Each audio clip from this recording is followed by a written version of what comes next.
good morning, good day, good evening. I am as always your host, Bruno Opperson, and I'm rubbing my chair up against the edge of my PC. And this is episode 110 of Tech of a Tea. And before we get into any of the other topics, we need to talk about the absolute chaos which happened over on Reddit over the past couple of days. So, back in 2017, Reddit launched a thing called r/place.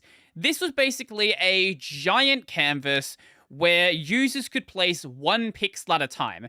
Once they placed one pixel, they had to wait a couple of minutes, then they could place another. This was basically used to create a giant mural. Different groups came together to grief different groups. Some groups worked together, some formed alliances, all of that fun stuff. That originally happened back in 2017. And for this year's April 1st, it happened again. And I don't know what to say. Like, I wasn't directly involved, but watching the chaos ensue from the outside was genuinely hilarious. So, unlike last time, content creators are considerably bigger this time. And a couple of streamers got very involved in it. Most notably, Asmongold and XQC. Some other streamers like Ludwig, definitely the stuff as well, but those were the ones that got the most hated by the community there, because they came in and just like, you know what? Fuck your art. We're gonna make better art, or XQC's case, just making worse art. But Asmon came in. There was a section of the art that was a what's the word? A mural? Not a mural. A commemoration. Commemoration to the life of or commemoration to Berserk, and commemoration to the life of the author. And it was just a small little section with Guts' sword, and it said Berserk. What Asmon came in and did was destroy the art that was above it, and was like, you know what? We're gonna have a portrait of Guts here. And that ended up surviving for quite a long time, actually. I think till the end, it started getting griefed a bit, but everything at the end got grief. I'll go over that in just a moment. But for the most part, people were protecting it because people like Berserk, people like Guts, and that's all good. He went and made a portrait of Pot Friend from Elden Ring. I haven't played Elden Ring yet, but there's like a giant pot that talks to you. For anyone who hasn't played it like me, I'll show you a picture of Pot Friend. Pot Friend is here. It's a talking pot. Of course, it's going to become really popular really, really quickly. That ended up surviving for quite a while as well. And he has the other major piece he made was a giant mural of Total Biscuit. So that didn't happen during the first r/place because he ended up passing away. I think it was a couple of months or the year prior to that happening, and nobody really wanted to do that sort of as close to his death. But this time, Asmon wanted to go and take the lol emote from Twitch, which is just a picture of lol emote. There we go. Not lol the game. And make a giant mural of this. And it turned out really, really good. Like, genuinely really good. People were protecting it for a while because, once again, it was a really popular thing. XQC, on the other hand, he was sort of the enemy of r/place, and it was fucking hilarious because he would come in and just place his logo somewhere and destroy all of the art under it. No one cared. Everyone started destroying it straight away. There was a giant French flag. I think it was a French streamer. It wasn't r/France that did this.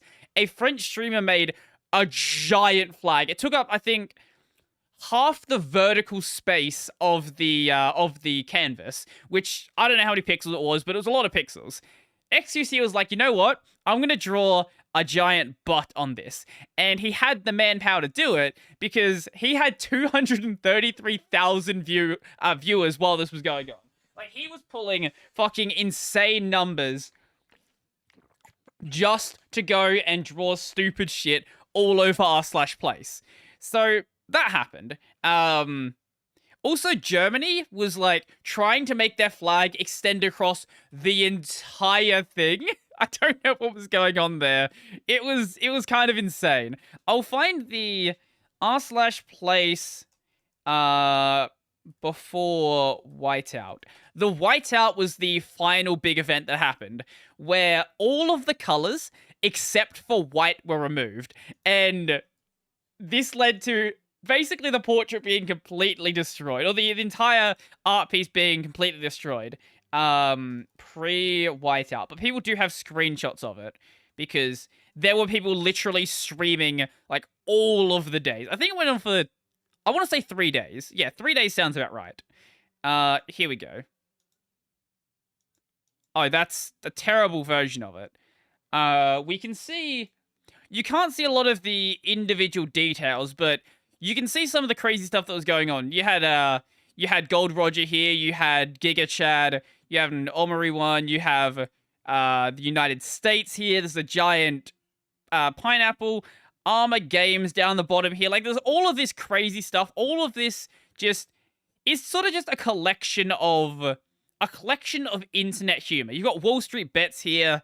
Where else? We have the UK flag here. There's a lot of flags. You'll notice there's a lot of flags over here. Here's the Guts mural that Asmund made. Wait, I didn't know that was there. Someone added a connection lost thing. That's kind of amazing.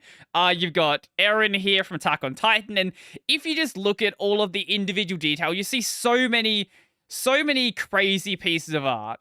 I am kind of surprised by sort of how much people managed to collaborate to bring this thing together. I'll see if I can find a better picture. Because that one's really, really blurry. Is this? Yes, thank you. Oh my god, absolute legend. Okay, someone's got a proper picture of it. All 2,000 by 2,000 pixels.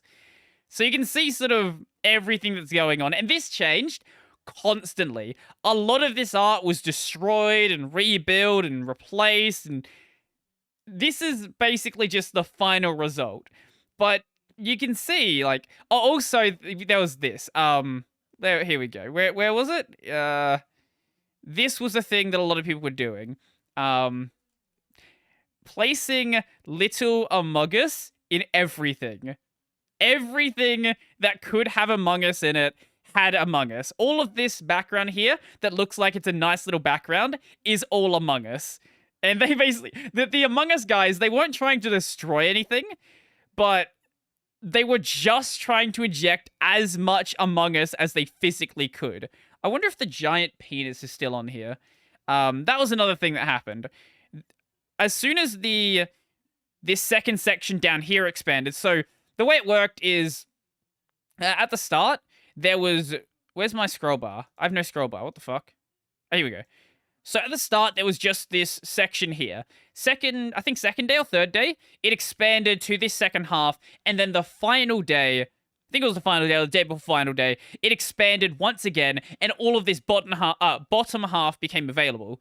And when that happened, yeah, someone drew a giant penis that was pissing and shitting and coming, because of course. Oh, here's the Total Biscuit one that ultimately did get destroyed, which is sad.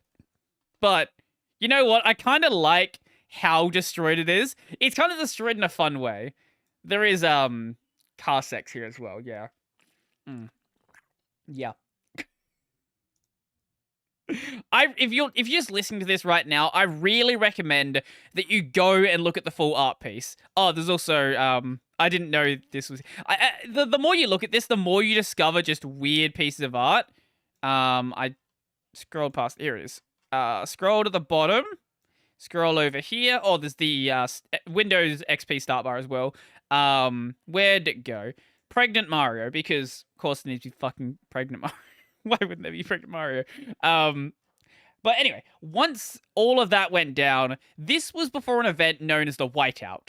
What happened after the Whiteout was this. Whiteout, here we go. Where is a picture of the whiteout? Here it is. That one? Oh, that's a tiny picture. But you know what? You can see it anyway. For the last little bit, everything just got completely nuked. And I think it's an interesting way to like end the experiment. Sure, you could have kept it alive and sort of kept it as sort of a cultural piece, a snapshot in history of all of the memes that were going on. But I think this is sort of a fitting end as well. Just let absolute chaos destroy absolute chaos. I think it's cool. I think it's really cool. I hope they do it again at some point. The last one they did it was 2017. It's not going to be a thing they do every single year. It would probably get really, really boring if they constantly did this. But I think as like maybe every 5 years or so, whatever it is they want to do, I think would be a really cool event. And we get people very, very excited for this. The r/play subreddit is still available, so you can go and check that out and see sort of the, I guess, the mentality that was going on in there. You can also see the art if you let this load, but my connection is terrible. Canada, the entire time, was trying to build the Canadian flag, and nobody was letting it happen. At one point, it got replaced with the banana flag. I don't know how that happened. But yeah, there's also this here going over some of the like major events. You had Canada struggling to build their flag. You had the canvas expansions. Some of the streamers were also trying to destroy the Star Wars Turkey and Osu pictures, which wasn't happening because those are all fairly big communities. People just let Germany take over the canvas. Like, that was just going to happen. The other fun thing that happened... what was it? Wait, shit, I was going to say something. The other fun thing... Oh, right. Asman, he went to war with the ponies. So, is the picture here somewhere? I'll see if I can find it. Can I find the picture that the My Little Pony community did? Ah, here it is. So, oh, whatever, it just zoomed out. Where? Shit, I lost it now. There we go. Okay, it's in the middle of my screen. I'm not going to move it. In this section right here, there is a My Little Pony picture. And Asman, you know, being Asman, wasn't exactly a very big fan of this and destroyed it. A couple of times, actually. They started sort of encroaching on his space. There's also this one here. They started encroaching on his space, and then he was like, you know what? Fuck you. I am going to have a crusade against the ponies. Ultimately, he gave up and everyone sort of moved on. But if you want to have a really, really fun experience, go back a couple of days and read the mega thread. Read the mega thread where they were getting really, really angry with Asman. He went over some of it in his video. I'll show you guys I'll show you, I guess, the link or the name of the video. Just if you want to go and check it out yourself. Because it's fucking gold content. So over on... Well, there's a bunch of stuff on his clip channel as well. But over on Asmongold TV, Asmongold destroys every NFT scammer. That's going after something different, but still lots of fun. Asmongold amazed by r/playful time lapse. That's not the one. Here's part of the bit where Asman was attacking the ponies. This was where he was... The initial reason he started attacking them is because they put a mural of the ponies above the Berserk, above the mural,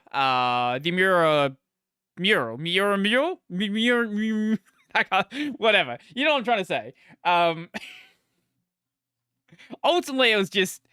It's a fun experience to watch, but I can't imagine being someone who just sat there the entire time or most of the day just placing a pixel at a time. That sounds like a really boring experience, but from the perspective of being part of, you know, a big stream or something like that, I think that would have been fun. One of the stupid things that was happening is there were a lot of mods that were abusing their powers. I think the main guy was a guy called Chator or something like that, who went in and just blacked out big parts of pieces of art that he wasn't happy with. Most people could only place 1 pixel. Mods could do whatever they want, which makes sense because, you know, when you have a giant canvas, there are going to be reasons why you want to remove stuff. Like, no one actually removed the giant cock that was pissing and shitting and coming. That was just destroyed by users. But XQC drawing a set of ass cheeks, or someone, I think, at some point drew a Nazi flag, which, you know, was obviously going to happen every time something like this exists. So it makes sense the mods can go and, like, do as much as they want. But when it's found that they are just straight up doing that to abuse, like, to just abusing their powers for the sake of destroying something that was built by the community, it doesn't make any sense. But anyway, that is the experience of r/place. I highly recommend checking it out, and I hope at some point it comes back. Oh, one thing. There was also this thing called the Void. The Void was basically... Can we see the Void on this one? Yeah, you can see it a little bit. I already closed the other one where I had the Void. All of this black section in the middle here, right near Total Biscuit's head, basically this was a concept known as the Void. This would be a group of people, I don't know where they were coming from, who would do nothing but place black pixels and try to, like, make really fucking creepy art. So there was one point where they had the meme Mr. Incredible face that you've probably seen. If I just look up Mr. Incredible, can I find it? Probably. Yeah, there we go. That picture. They were drawing this picture. They gave it red eyes because, of course, they fucking gave it red eyes. There were also a bunch of other forms of the Void as well. I think, weirdly, people were a fan of the Void. Like, XQC would come in, destroy some art. Everyone would get, like, really uppity about it. There would be giant threads about it saying how XQC is a terrible person. Apparently, he received death threats about it, which makes sense because it Reddit. But no one cared about the Void. They're just like, oh, the Void is just an art experiment. The Void, it's coming to destroy anything, but it doesn't matter. I don't get the whole, like, what's the word? The inconsistency? I don't get the inconsistency. Double standards, that's what I was thinking of. But it's Reddit, and Reddit is going to be Reddit. And it is what it is. Oh, there's a Bidoof. I didn't realize there was a Bidoof. Of course there's a Bidoof. It's not a Bidoof that is all-powerful, but hey, Bidoof nonetheless. This was probably a terrible intro for all of the audio listeners. But if you're still here, that's cool. Now we're going to get into something that is less terrible. So, Elon Musk. The Elon Musk man, the space man, the man who sent cars to space. He is a crazy person, as we are well established. And he's been sort of getting, I guess, really pissy with Twitter. And discussing, like, making maybe a new social media platform, which is a terrible idea because it would fail like every single other one does. Stop making new social media platforms. If you really want to make something, like, if you want to put your effort into something and you want to do something new, just go on the Fediverse. That's what everyone does anyway. Like, Truth Social is the Fediverse, Gav is the Fediverse. Stop saying you're gonna make something new and just be like, yes, I am launching my own Mastodon instance, or something like that. Like, that, I think, would be fine, but anyway. That was happening, I want to say, like, a week ago, I think. Yeah, about a week ago, 28th of March, that's when it was mainly being talked about. But that wasn't the only plan he had. His second plan, when he realized that was a stupid idea, was how about I just buy Twitter? Because I'm Elon Musk and I can do that.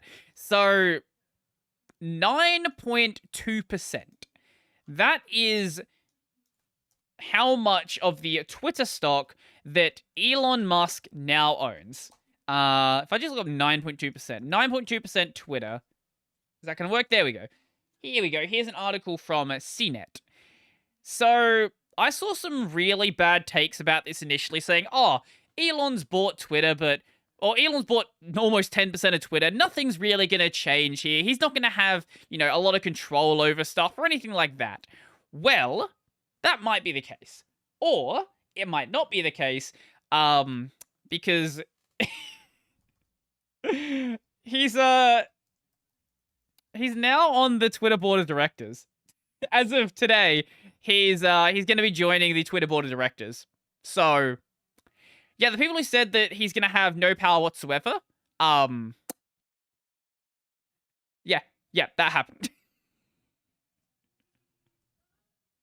And as expected, the Twitter stock went up quite high, because whenever Elon touches something, any sort of, it went up and it's come back down a bit, but it's still up. It's still not up on a 6-month, but it is up since fucking October, the end of last year, something like that. November? Yeah, about up since around November.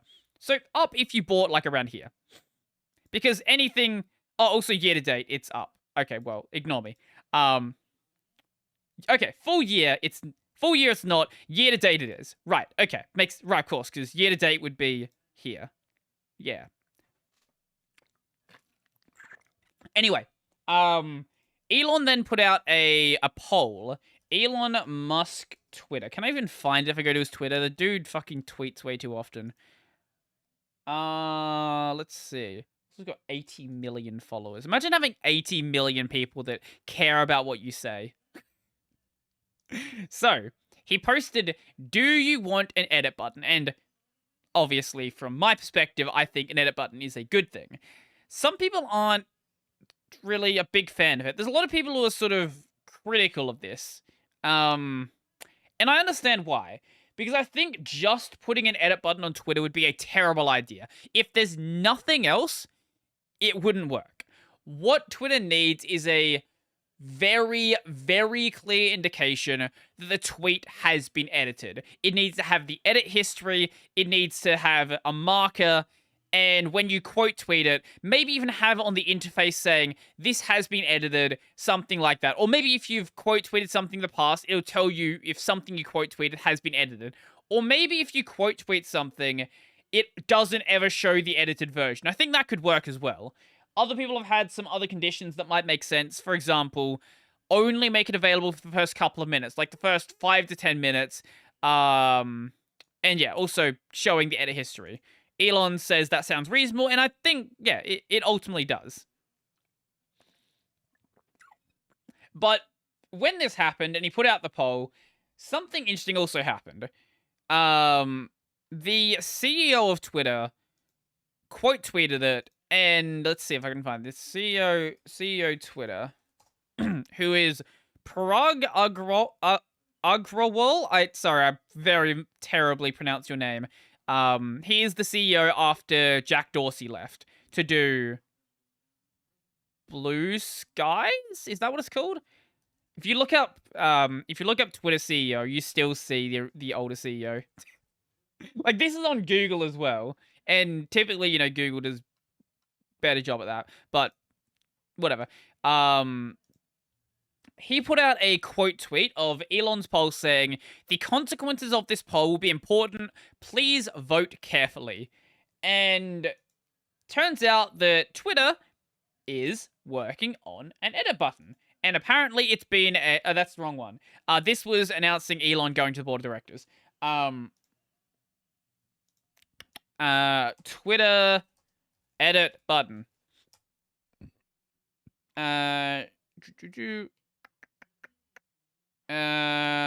Tweet, yes. We are working. There we go. Here. This was originally posted on April Fool's Day. So it led to a lot of people saying, "Oh, that's obviously not going to happen." And they posted just afterwards. Yeah. People thought it was like a late April Fool's joke, but they are actually working on an edit button, and apparently it has been a work in progress for a couple of months. But because it's been a work in progress for a couple of months, a lot of people are saying, "Oh, Elon had nothing to do with this becoming a thing." I really doubt that now that he's on the board of directors, he has absolutely no say in something like this occurring. And, like, they would have known in advance that he was buying almost 10% of the Twitter stock. Like, you don't just buy 10% of the Twitter stock and get put on the board of directors without the CEO already knowing that's going to happen. Like, there was obviously some behind the doors discussion. Elon was like, oh, hey, is this if we make these sort of decisions, if we make some changes here, maybe this is maybe I will make this purchase. That's obviously what's going to happen. But I'm really interested to see what happens with Twitter going down the line now. I have my doubts that much is going to change. Probably we'll get a couple of nice features.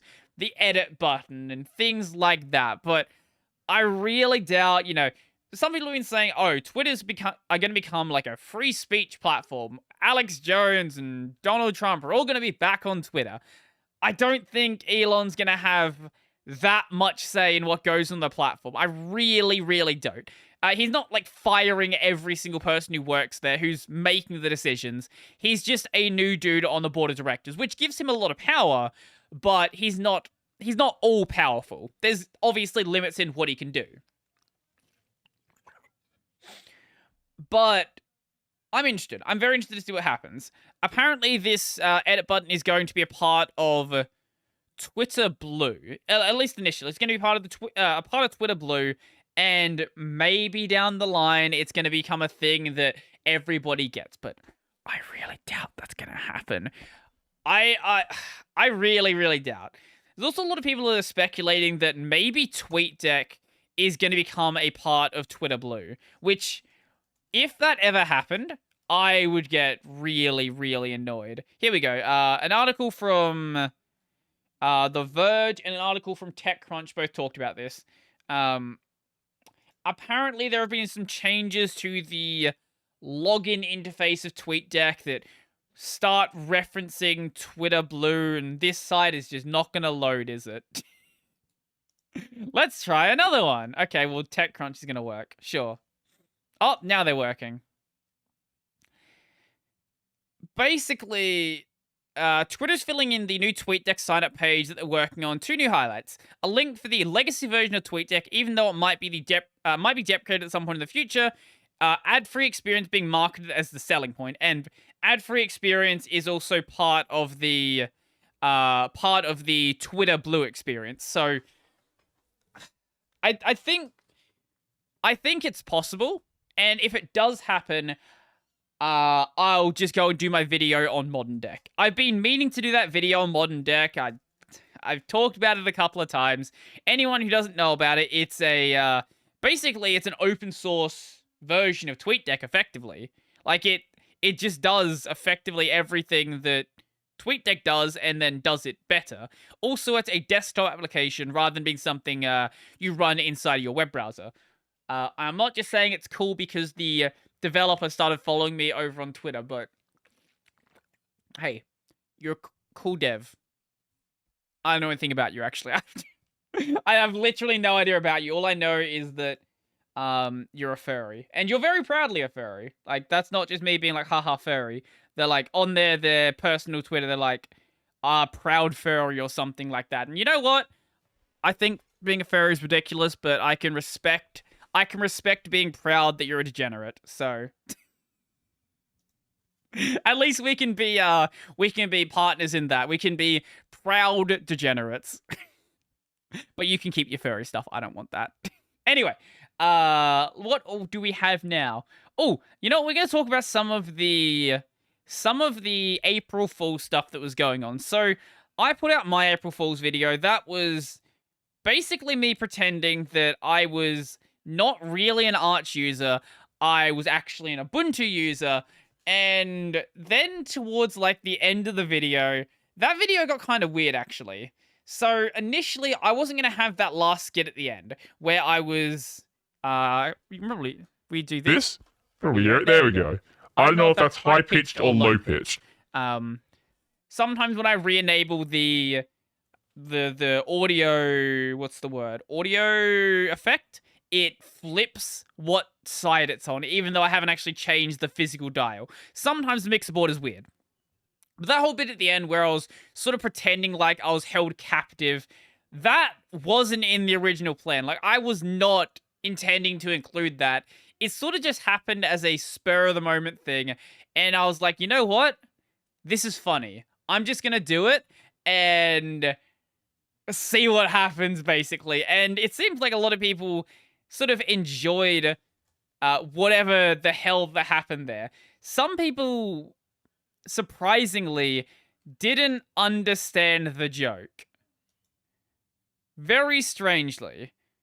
So I'll find the video itself. Oh, the thumbnail. I made it like as on the nose as possible. So if you haven't seen the thumbnail, the text says, "I'm not a real Arch user, by the way," which is obviously a play on, you know, I use Arch, by the way, and I have crying emojis in my thumbnail, which I've literally never used an emoji. I've used an emoji once in a thumbnail, but I don't use it for serious videos 99% of the time. But there were a surprisingly high number of people who thought the video was serious. At least thought it was serious, maybe for like the first minute or two. A lot of people got the joke basically straight away, but some people were like, oh, I thought you were being serious until you started saying that you loved Ubuntu, or until you started saying that your GNOME was good, or snaps were good, or anything like that. Initially, the way I was pretending that I had never really used Arch is I was making alias. This is like why people should have realized it from the start. I was pretending that I had made an alias that would convert the Pac-Man output and convert the Pac-Man options to make it look convert the options from something else, in that case being apt, to being the Pac-Man options, and making a theme for GNOME that made it look like awesome WM. Like, it was so on the nose that I have no idea how anybody ever had trouble working it out. Is my camera might be lagging. I'm going to pause for just a moment just to see if that's a problem. Turns out it was just the preview lagging, so it's perfectly fine. So I think that video, got like 12,000 views or something like that, which is fairly good for my channel. But the fact that it got nearly 500 comments and 1,500 likes is the thing that was kind of ridiculous about it. People were just having like constant discussions on it. I even found one guy who I guess maybe knew the video wasn't serious, but still used the video to tell me how terrible Arch is. Like, oh, Arch is bad, Arch is unstable. I'll see if I can find that comment actually and read it out, because it's sort of, it reads like a copy paster about Arch, but I feel like the person was being serious. Arch. I probably won't be able to find it. Maybe they deleted it.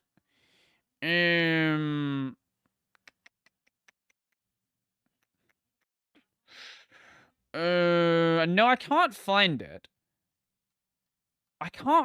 Oh, there was someone in here that said if you ever get around to or if you ever feel like properly installing Arch and using it, but you don't feel comfortable doing it, you can install Endeavor instead. Like, mate, I've literally installed Arch on the stream. I know how to install Arch. I think Endeavor is cool, but like, I know how to install Arch.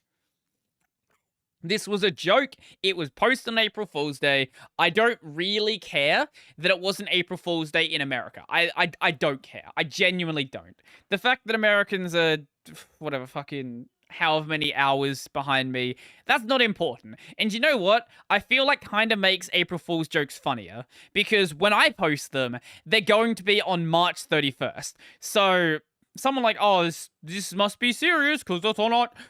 Do you know how many comments I got saying, this must be a serious video because it was posted on March 31st, or it's not April 1st in my country, therefore it must be serious. Like, obviously these people were joking, but I think every single one of those people thought they were leaving an original comment. This is how I wound up with 500 comments on this video. Everyone posting the exact same thing, thinking they are being original. This is sort of it happens on every video, but it it was more pronounced on this video where there was very obviously a sort of a bit that people can attach themselves to. But I didn't pay much attention to a lot of the April Fool's stuff going on out there, but there were certainly some interesting cases, that's for sure. One of those being with DeLorean, where they straight up announced a real product on April Fool's Day. So apparently there's going to be a new DeLorean. It looks like a fucking Tesla, but apparently there's gonna be a new DeLorean. They posted this. It was April 2nd my time, but I guess April 1st in America. Official tease on April Fool's Day never made sense to us either. And yeah, they apparently August 18th they're going to be unveiling a new car, which a DeLorean still exists apparently. I didn't realize this until I saw this. I think it was on like The Verge or something.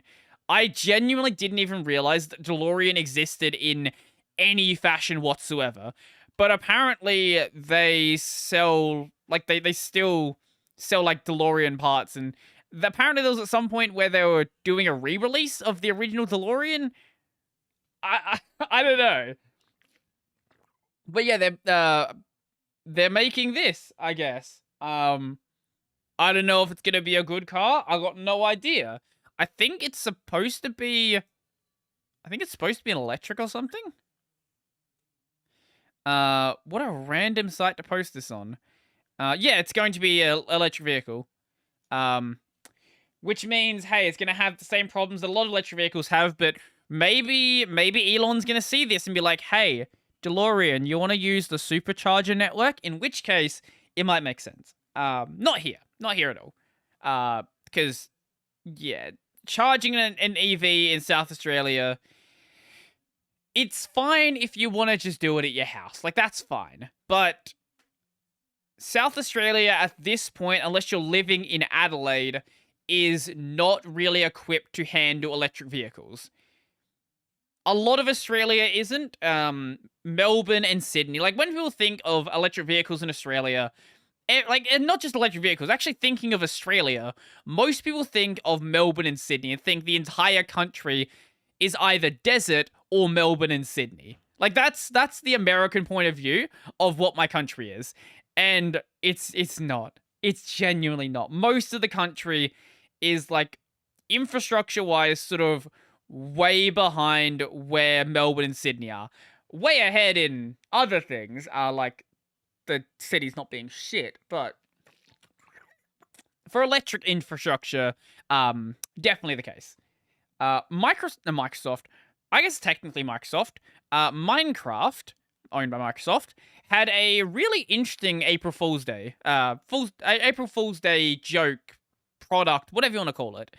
So a lot of the time when a product is announced on April Fool's Day, it's sort of just a joke product. It's not something that's ever going to be made. It's just haha funny. We made a thing. Like Corsair, they made the Corsair K1, which is a one key keyboard. It's got an F key, it's got a fucking what's the word? It's got like a volume wheel on and things like that. Apparently they sent it out to some people, but did they actually? Is this a thing they are actually selling? If they are actually selling this, I might take back what I said. They might have just sent it out to a couple of reviewers just as a joke. Let's see. Do you have a purchase link in your description? You know what? Okay, I take back what I said. No, it's a Rickroll. Okay, that's fine. That's sad. Like, come on, if you're gonna make... Like, that's the thing. That's what I don't like about some April Fool's jokes, is when a sort of amusing product is made that they know full well they could sell, but then they just don't bother selling it. Like, come on. You already made it. Just sell, like, a limited run of them. Like, 100 or 200 of them just for the meme. That's where Minecraft did this better. So, they released a joke update. You could play this update, you could play the entire game. It was Minecraft, except for one thing. You could only hold one block. You could only hold a singular block.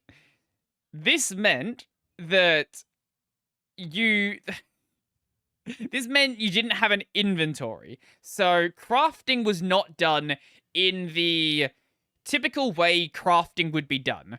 There's actually a video here that demonstrates the crafting, among other things. Let's skip ahead to... Oh, you could also pick up animals. Yeah, so you could, like, straight up just pick up animals. And if you picked up a chicken, you could also fly with the chicken. Because, of course, you could. Crafting. Let's see if we can find crafting.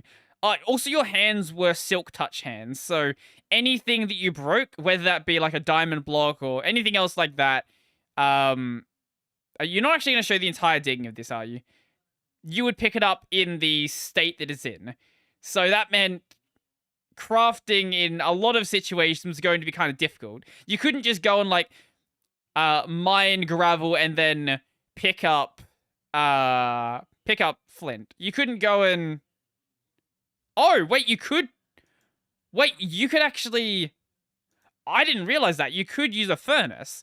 So, if you put something that you can cook in a furnace next to fire, it will go and cook it. Okay, that's also really dumb.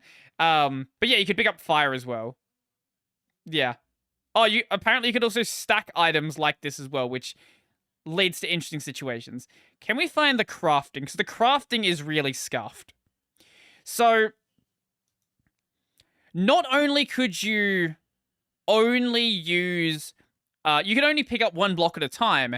Every time you used a tool, that was a one-use tool. And the crafting is really scuffed. You, like, pick up the item and then you chuck it. And you chuck it onto a crafting table. And when you mine something... you'll see in a second. There we go. It replaces whatever the tool was with that block. There was a glitch with it. I don't know if it was a glitch or an intended feature, actually. Fucked if I know. Where you could offhand an item. So technically, you doubled your inventory space, which was kinda massive. Now, unsurprisingly, Small Ant went and did a fucking Minecraft speedrun with this. April Fools. Let's see if we can find it. Yeah, so he did a full speed run from... It's not even a speed run. A full run, I guess. Completing Minecraft from the start of the game up to beating the Ender Dragon. And then at the end, you'd actually ride the Ender Dragon as well, which is kind of cool. Which is kind of neat. There was just so much scuffed stuff about this update. Oh, the way the end portals worked. So you had to pick them up and throw them. So you couldn't actually use Eyes of Ender.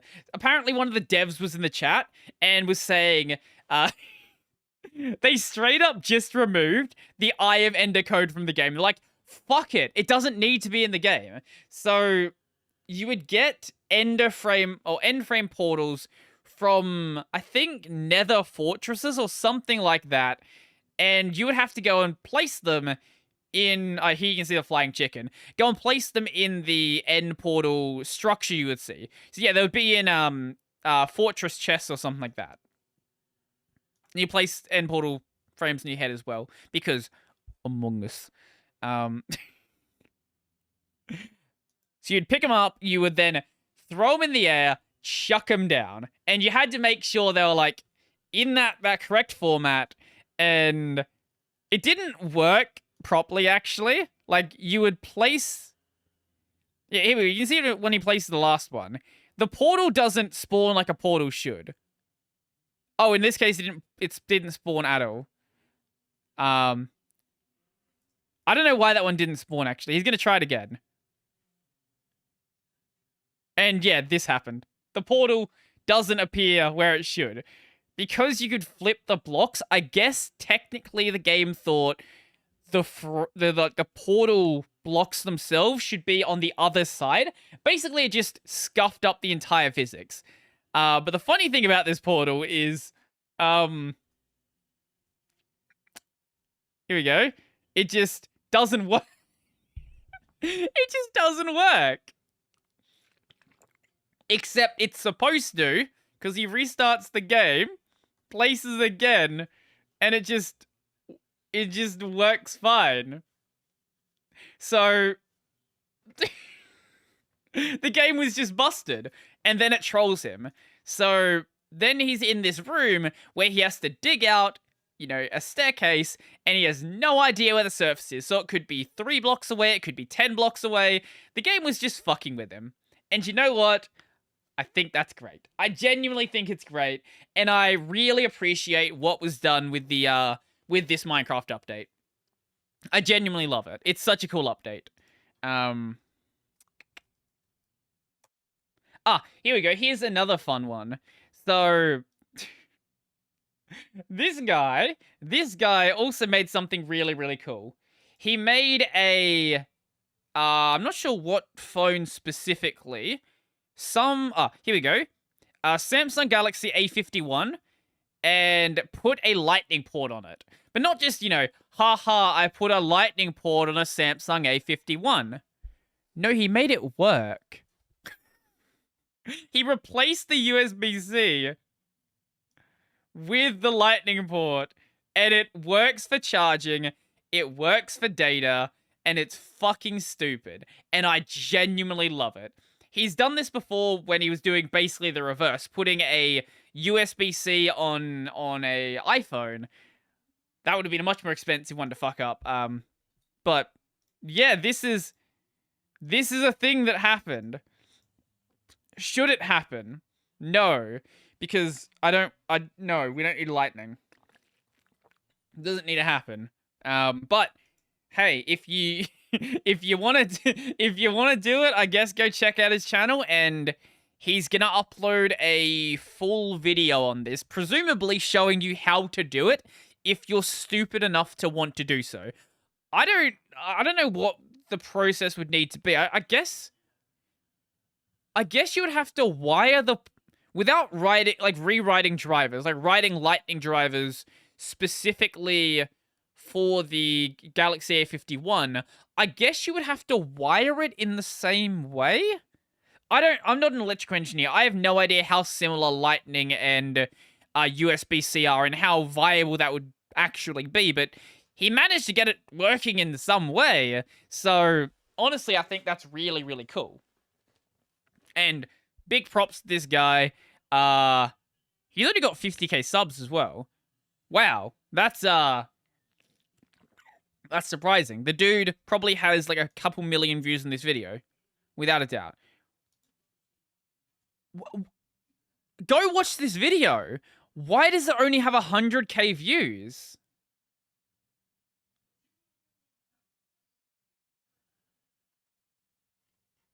I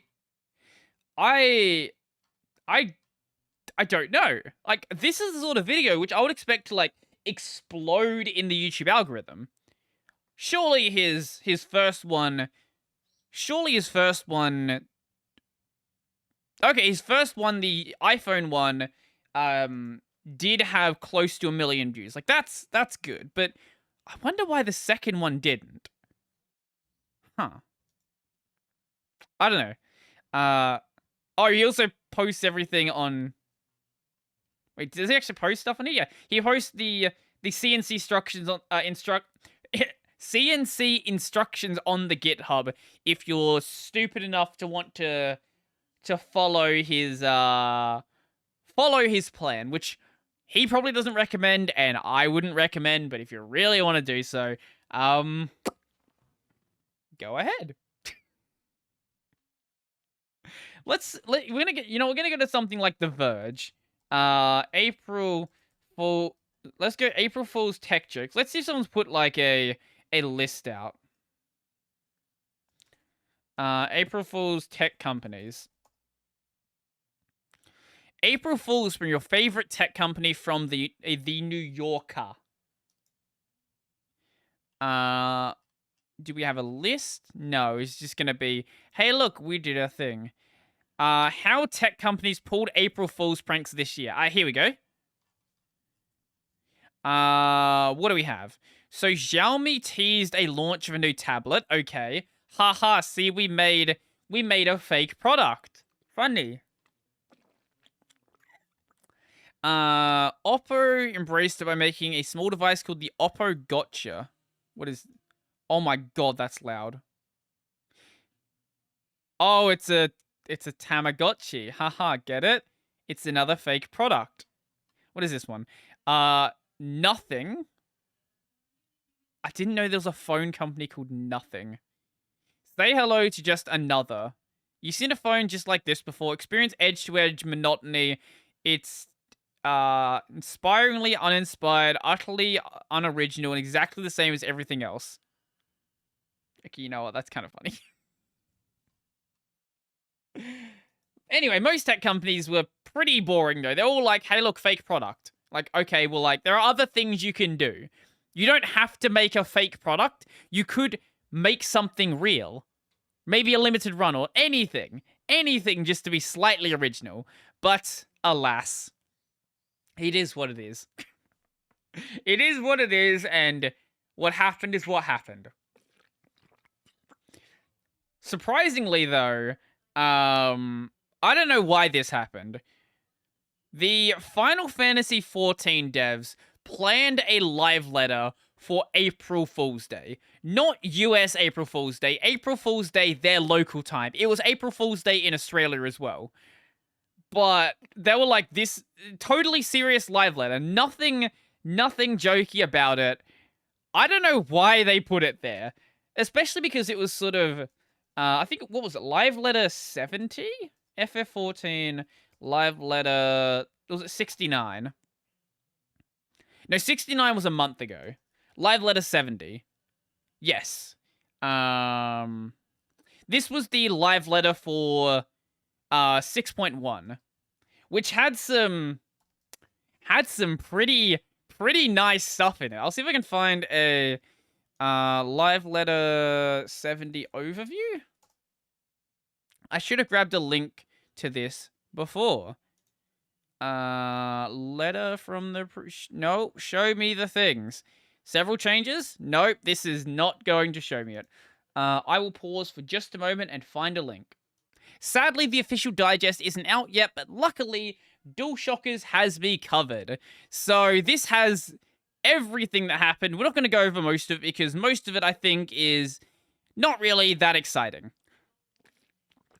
Or is things that I don't really have much to say on because I just am nowhere near that content. For example, the new 6.1 stuff that's happening and things like that. But there is some fun stuff that's going on. One of those is basically making the early content single player if you want it to be. So there is a system as of, I want to say, Stormblood or Shadowbringer. Someone who knows, tell me. Called trusts. And trusts are basically a way to go through dungeons with NPCs, rather than having to queue up with random people out there. And this is kind of useful, especially for content where maybe there's not that many people running it. Maybe it's some, like, middle of the expansion, no one really cares about that dungeon. This new system, which is called it's not called Content Supporter, is it? This new system, which is going to be like the Trust system, is basically going to let you run any of these story dungeons in a Realm Reborn with these NPCs rather than having to queue for them.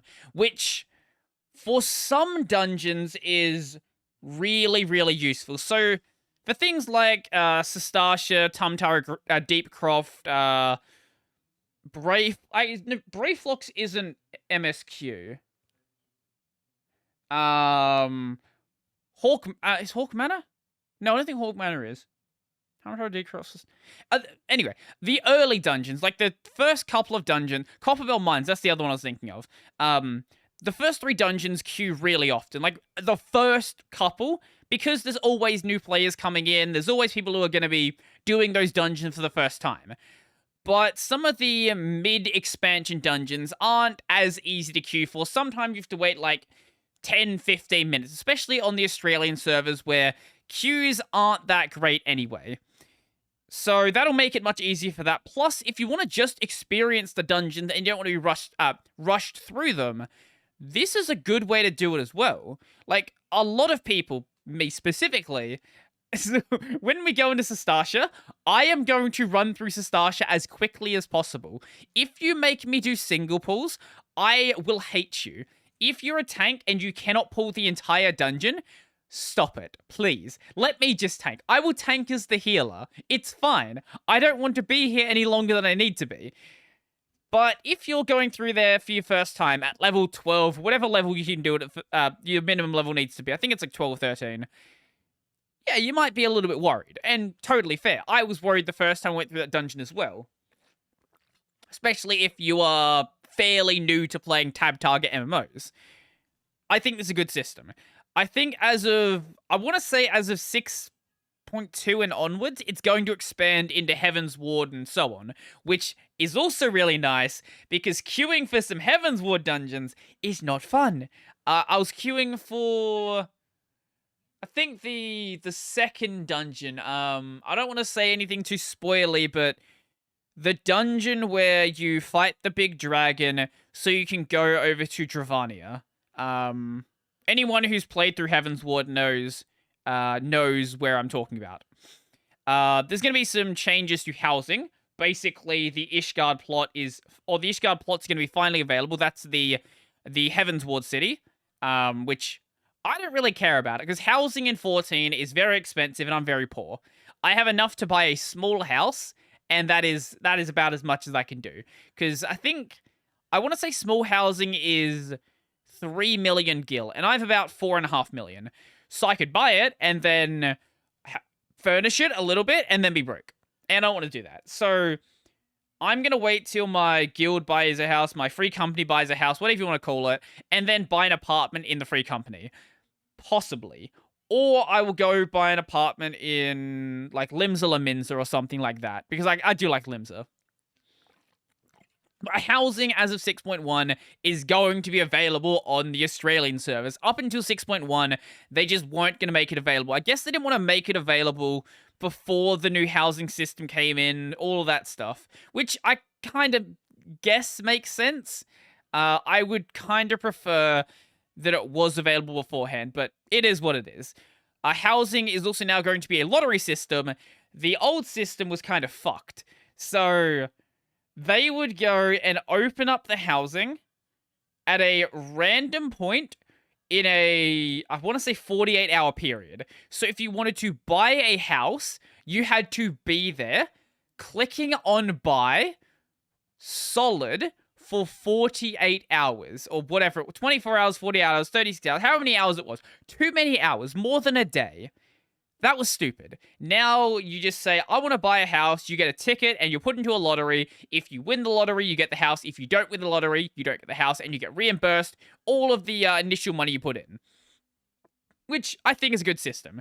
For free companies, every member of the free company can try to buy the house, but they need to have all of the money themselves. So in my case, we're buying a large house.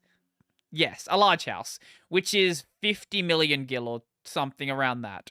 So every person who wants to put in a bid needs to have all of that money, which I think is a totally fair system.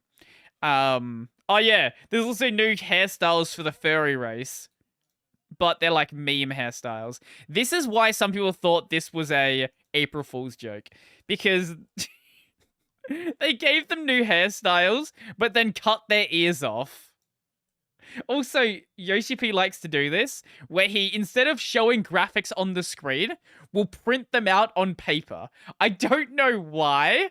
It's a really, really fucking weird habit he has. Like, he's shown things on the screen before, but whenever there's, like, new job armor or anything like that, new hairstyles here, he shows it on a fucking piece of paper, because he's, I don't know, he's a fucking weirdo like that.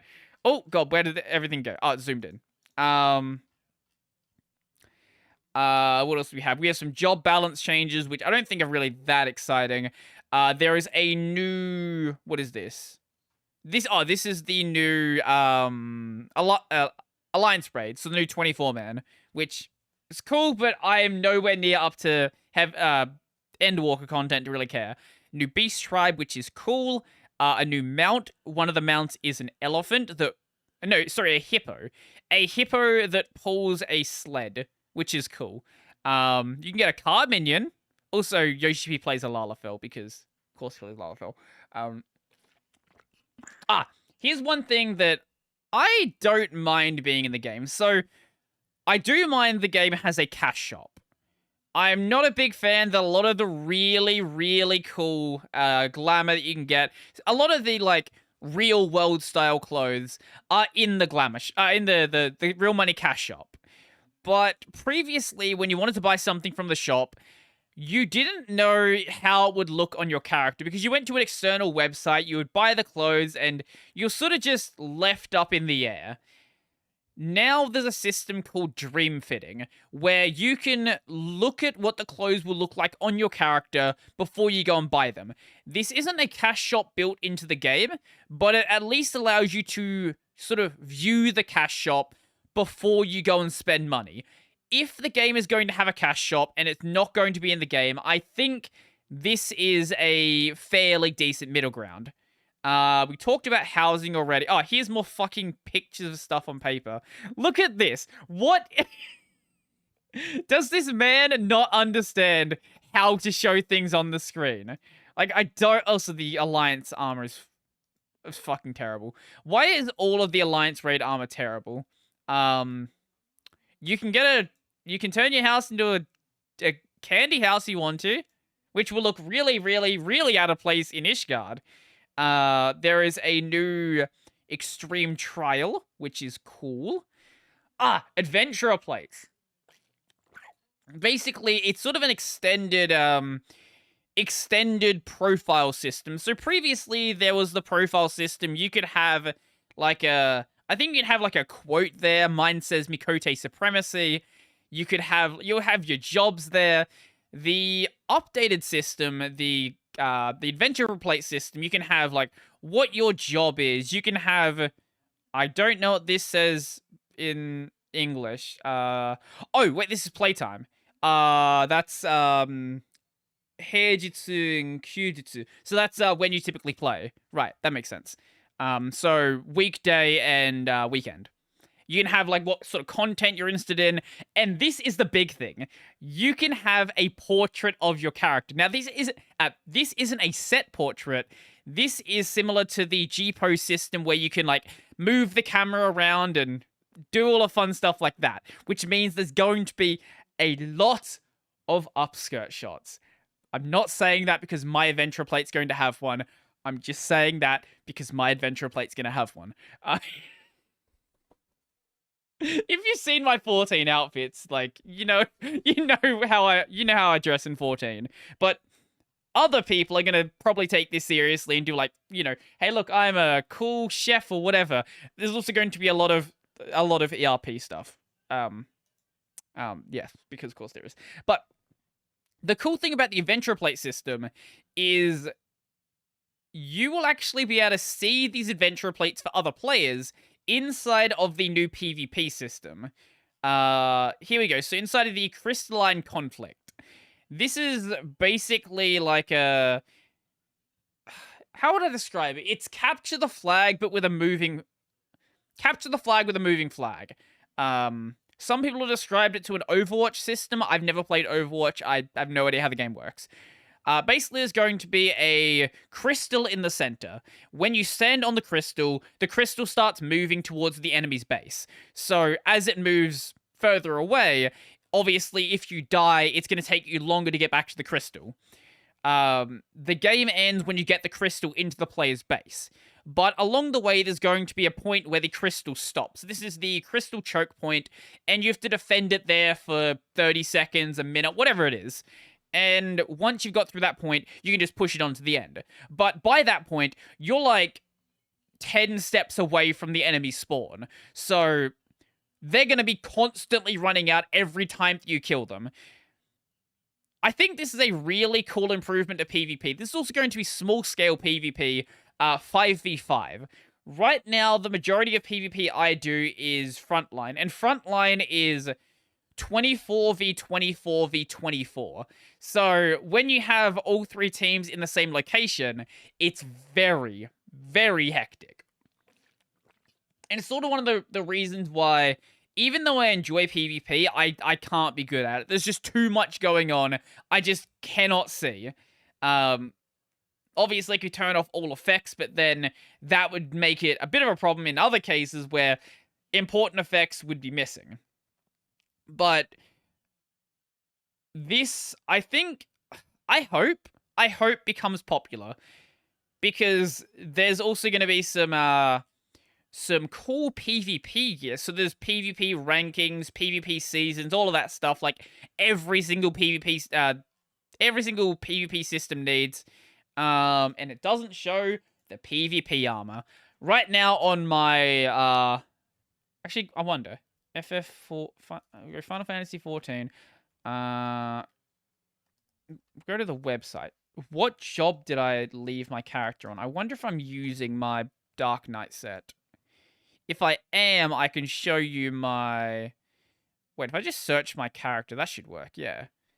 There it is. Mega Dungeon. Here it is. Am I on the right job? Yes, I am. Okay, good. This is, I think... I want to say it's the Heaven's Ward PvP set, except the pants, which I changed out and forgot to change back for some reason.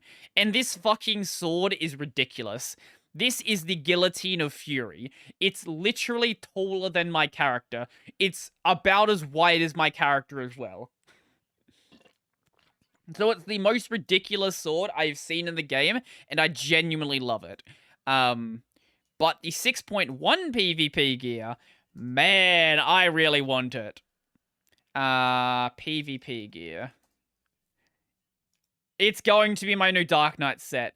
No fucking doubt. Here it is, and it's a terribly tiny picture. I'm gonna find a better picture. I'm gonna find a better picture. I can't find a better picture. You know what? That'll do. So, it's really spiky. It's got this, like, red glow in the center. I don't like the helmet, but I don't usually wear helmets to my characters anyway. As you can see, all of my gear sets typically are wearing glasses because I think they're cute. That's all. That's all. There's no reason besides that. But I'm going to get this PvP set. I'm going to make it happen. And it's probably going to be the set I keep using for a very long time. We'll see what other PvP sets get released into the future. But I'm going to make sure I get my hands on this one. This is going to be the series reward. That's the other thing. So this is only going to be available during Series 1 when you get to level 25. So I think I'm going to have to do a lot more PvP than I'm currently doing. I think right now, in the old PvP system, I've just reached 25. My is my light dying? I think it is. I've just reached 25. I've been doing PvP probably for a couple of months. So, like, each season. I think... Wait, how long is each season? I don't know. I wanted to say each season was a month, but I might be wrong about that. Light. Bring me light. There we go. Light on. Light back. And now I'm not getting phased into the darkness. Season. Series? Okay, they're called series. Oh, you will be able to claim stuff from the previous series, but yeah. Okay, here we go. So seasons aren't, they keep changing between series and seasons. Oh, they're using seasons for ranked and then using series for the whole PvP thing. Okay. And it's going to last between 6.1 and 6.2. Huh. So that'll be really interesting when they finish the expansion content then. Will they just make it like once every 3 months? Because you might have a period where there's no update for like 6 or 7 months. So would the PvP series go on for that entire time then? That I think would be really strange. I think they're probably going to try to, if it falls out of this schedule, it's probably going to be like once every 3 or so months, which is probably fine. I think for most people, that's going to be enough to finish everything, because you don't have to rank up. That's the thing. You don't have to be like a high rank in PvP. You just have to do a lot of PvP, which is fine because you get a lot of experience. So it's a great way to level up your alt jobs. You want to do like, I don't know, whatever job you haven't leveled. In my case, most of them. Most of the DPS jobs. That's probably how I'm going to level them, actually. Because queuing DPS is not easy. It's absolutely fucked on the Australian servers. There's a reason why I don't play DPS right now, and I'm literally just playing my White Mage and Astro. Mainly my Astro. In some cases, also playing Dark Knight, because Dark Knight is fun. It's still fucked, but it's fun. Yeah. I'm excited for 6.1. I'm very excited for 6.1. I am also excited to see whether people are going to start migrating to the Australian servers, because I know a lot of people in the forums were saying, I want to migrate to Australia, I want to migrate to the OGE servers, but I don't want to do it before the strip clubs. I mean, housing is available. Yeah, there's strip clubs in 14, but ignoring that, when the housing is available, I am excited. I'm excited for the housing, though. I'm very excited. I think my FC, we've actually got some plans for 6.1. I'll actually see if I can find them. We haven't really done any, like, many events recently. It's sort of just been, like, going through Savage Clears, things like that. But, was it upcoming events? Here we go. So, pre-release 6.1, they're going to keep doing their unclear sinks and savage mount farming for Omega and Eden. They're going to keep doing their, like, you know, the savage stuff for Endwalker as well. Then there is the housing savage, which is going to be getting the new house, which I don't know how that's going to go. I don't know how many people are going to be trying to get houses on OGE. I don't think there are that many FCs on Sephiroth. So it should be easy enough to get a house, hopefully. We might end up losing a couple, but oh shit, we're also going for Ishgard, aren't we? Yeah, we're going for Ishgard, so that might actually be a problem. I feel like a lot of new people are going to be trying that. There's also going to be some stuff with the new 24-man, which I don't know if there's even enough people who are going to want to do that, but hey, there's going to be randos who want to do it as well. Also, we're going to take over PvP, because even if PvP is fucking dead on OGE, if we're doing 5v5 matches, if 10 people from the FCQ, we have enough people, like, even, and then just like one random person could like show up and it's fine. Like, we have enough people to basically game the fuck out of Crystalline Conflict. I don't think that there's any easy way to game ranked, but gaming levels is easy enough, because all you need to do is just do the PvP. I'm sure there are other things I could talk about with the 6.1 changes, but a lot of it is stuff that's just not really super important to me, like, you know, the story stuff, which one day it will be, but not right now. Also, I still can't get over the fact that Yoshi P plays a fucking Lalafell. Every time I remember that the director of the game plays a Lalafell, it always makes me laugh. It genuinely always makes me laugh. Because, of course he does. Why wouldn't he? Why would Lalafells be in the fucking game if he didn't play a Lalafell? But speaking of 14 stuff that is not directly related to 14, I have been in the process of getting a bit of art commissioned. So I mentioned last time that I was working on some stuff. I'll show you the basically complete version of my layout in just a moment as well. But I wanted to get a bit of art of my Final Fantasy 14 characters done. Oh, and there is a new version of it. Okay, so, oh, that's so much better. Okay, let's see. Tell me it's better. Tell me it's better. The background's already better. I'm gonna show you it. That's fucking perfect. That's fucking perfect. Okay, so, this is going to be... Wow, that's actually really good. What the fuck? Okay, that's going to be the new mascot of my streams, of my gaming stuff, I guess. Now that this is here, I'm also gonna get some new channel emotes done, and not... yeah, channel emotes done, but, alert stuff done as well. My hair is just, like, poking out. I didn't put gel in it today, so it's just doing whatever it does. That's really cute. What the fuck? That's really...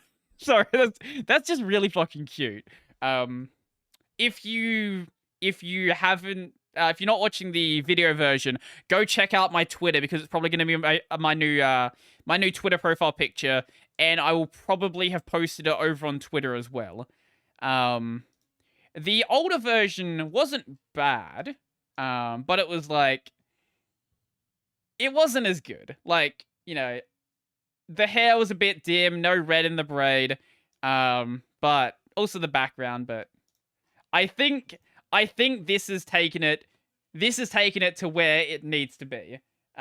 Also, this artist got it done, like, really, really fucking quickly. Like, genuinely, insanely quickly. I think this is, like, 3 days or something. So, Fiverr artists are cracked. I'll post a link to this artist over on Twitter as well. I recommend going and working with them. They do a really good job. They also do some chibi art, and I'll probably get some of their chibi art done as well. Right, I was gonna show you the new overlay. It's not super different from what I showed last time, but it is different enough where I'm going to consider it different enough. Was whatever, you know what I'm saying. Is this one? Yeah, here it is. Yeah, here it is. I hope there's no spelling mistake on here. Here we go. So we've got the 3D logo down in the corner there. Wait, is my screen... Oh, no, that's just... Sorry, I thought there was, like, a problem with my screen. It's the light from behind me reflecting off the screen. I added the socials thing that I didn't have there before, and I think that really fills out the interface. I moved this up into the corner and made it, you know, make sense where it's located. And all of the versions of this basically the same thing. So the ending screen version looks like this. See you guys next time. I might change the text that's there. That's sort of... It's just the first thing that came to my mind. Maybe something makes a bit more sense, but it's good enough there as like as a default. Maybe I'll ask people when I go and use that on a stream, like, what makes the most sense. And then we have back in just a moment, which, once again, I might change to something else. I think they're great. I genuinely think these are good. I had to unscuff a little bit. By unscuff, I mean ignore it being scuffed. So when I trace the original pattern, or when I use the original pattern as a base, I didn't realize that some of the pattern was uneven. And what this led to is certain parts, like certain places where I stopped, didn't make, like, even though it should, theoretically, wherever I stop that matches up with this point here, it should be exactly the same. It wasn't. So I had to either remake the background, which sounds like work, and I didn't want to do that. Or, here's the or, and this is what I did. Or, I can take the picture, I can double it, and then I basically go from the top version of the image to the bottom version. This is why this goes for 15 seconds. So this is actually looping, like the background loops once, but everything else in here loops twice. So normally, this right here would be the ending of the first section. If I had the background scrolling like from here, like from there to there in that time though, it would be way too quick and I didn't like the look of it. So I just sort of doubled everything else just to give the background a little bit more time to scroll to where it needs to scroll. I could have done this in a better way, but like, I genuinely didn't fucking care. I wanted it done, and I got it done. I don't know if I'll be able to show you this stinger, actually.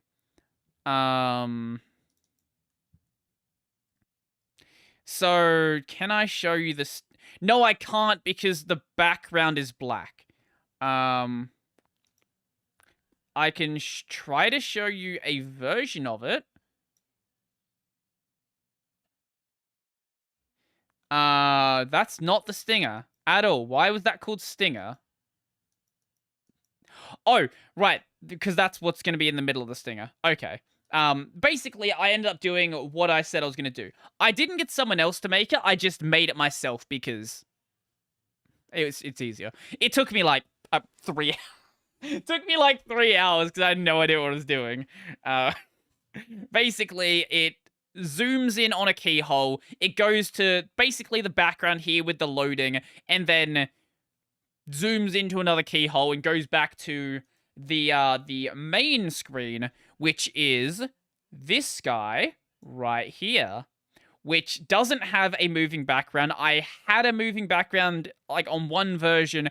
I wasn't a big fan. I felt like having a moving background it felt a little bit disorientating. I've got a moving background on the previous layout I made. I'm not a big fan.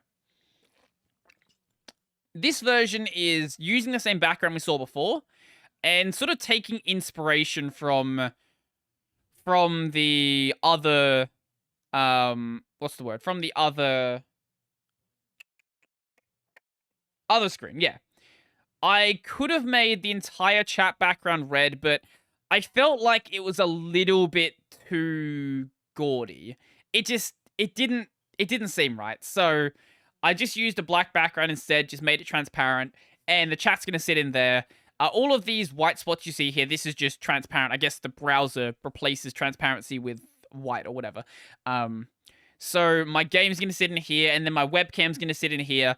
But I'm going to have a version of this that also gets rid of this border here and lets me just use a green screen instead. Because I've got my green screen here, and I want to make use of that at some point. So I think this is going to let me do that. I moved my camera into the bottom corner as well, which does also help when I have a guest. So when I had a guest before, I was up here and then they were like down here or something, and it felt really weird. Go back and watch I think I had it there for the Ren. Yeah, I think I had it there when I collabed with Ren. Maybe. I know I had it there when I collabed with Cyan. And it seemed off. So I've gone and changed this around. I might change where in the layout the game screen is, because right now it's just sitting dead center. Previously I had it sort of offset towards the top, like on my old layout. But I don't know. I'm not gonna have my chat up, my time up here like I did last time. I might make a little overlay, a little overlay thingy to have my like latest dono and latest member and things like that there. I'm not 100% set on that, but that might be what I do. Chase, can you not eat everything that you see on my desk? How do you feel it? No, don't eat the... No, stop that. Stop eating the cardboard. He's recently started deciding that if there is something shiny or something made of paper or cardboard on my desk, he's going to eat it. Or plastic, I guess. He's gonna go after that. Hi, what are you doing? You come to chill on the podcast? What are you doing? Wait, I wonder if I can get him to do something. If I grab this and I put this here, let's see. He can see it. Here we go. When he's gonna try to climb on the desk. He does not give a fuck about what I say. There we go. So, can you not do that, hey? Stop. This is not food. This is just cardboard. It's not for you. What? No, don't eat my cables. You can, like, it's annoying enough when you bite the cardboard there, but can you not eat the cables? That's really annoying.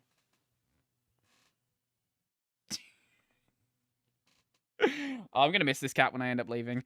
I think I want the words. Let's see how many days it is. I think it's like 55 days until I leave. Days until June 1st. Yes, 55 hours. 55 hours.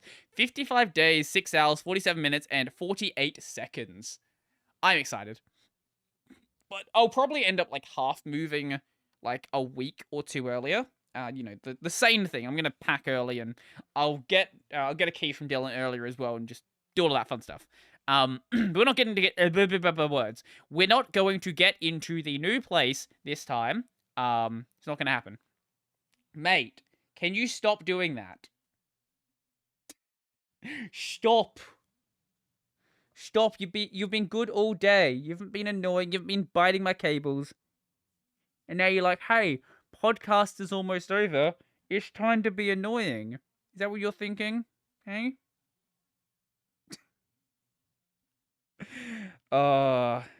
Mate. I should probably check how long I've got left until it's 2 hours, shouldn't I? I probably should do that. We're going to do that. He's still trying to do this. No matter what I do, he's still trying to do this. There's also a screw on my desk, and he's a big fan of this this screw as well. Can you just, like, chill on my lap? That's fine. You can do that. I don't really mind if you do that. Yeah, you can also chill in your spot as well. The past couple of days, he's also been, like, sticking his paw into my drawer over here. I don't know why. He's a fucking weird cat. Anyway, let's talk about something that is not the cat. Here we go. Here's something fun. So, you know how there's a lot of games out there with ray tracing mods, whether it's, or ray tracing updates, ray tracing mods, whatever you want to call it. Like, was it Quake 2, I want to say? And then there was Minecraft ray tracing, all of that fun stuff. I didn't think someone was going to do this.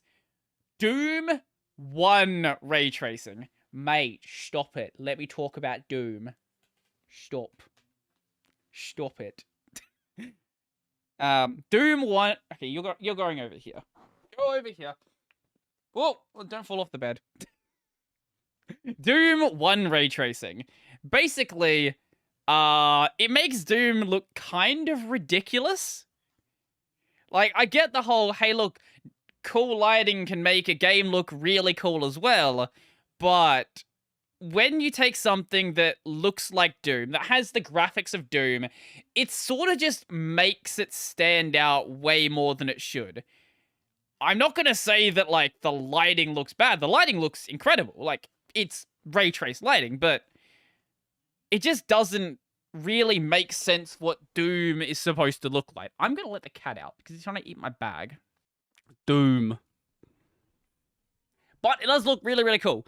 I have no idea how it works. Apparently the mod is also open source as well. So if you want to go and modify it or sort of work out how it functions, yeah, that's something you can go and mess around with. Oh yeah, here's an example. So here is regular Doom lava. It looks regular Doomy and regular lava-y. It's pretty boring, to be honest. It's not great for lava. Look at that. It looks kind of insane. There are parts of this which I think look really good. There are other parts where, like, that I think this one looks really good. other parts where it just doesn't make any sense. At the end of the day, this is probably the most graphically intensive game that most people can run ray traced anyway. So if you want to experience ray tracing, this is a way you can certainly go and do so. That's for sure. I don't know what the specs for this would actually be, like what you would need to run to actually run it well.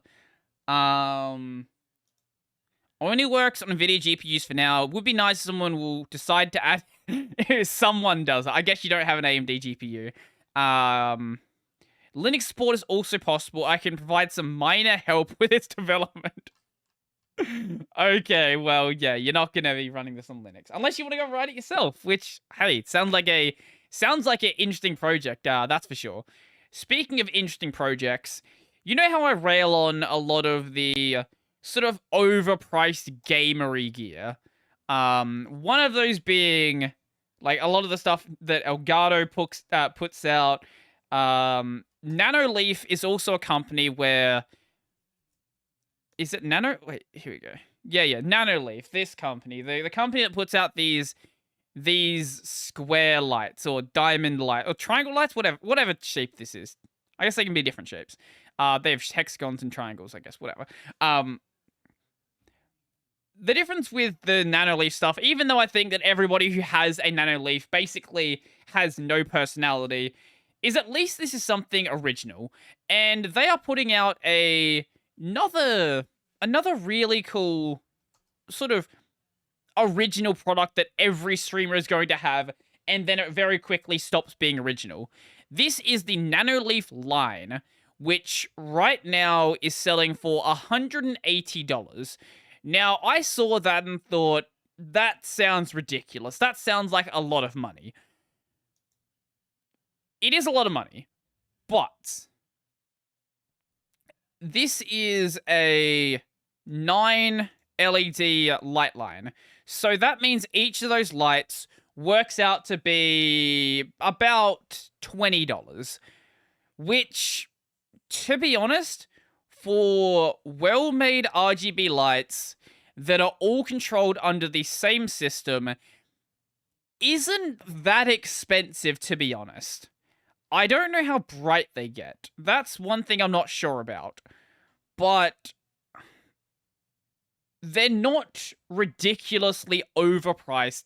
Like, you know, the Elgato foam, for example, where you would spend like $3,000 to foam an entire room, like a sound foam, where you could buy the exact same foam on eBay for like $200.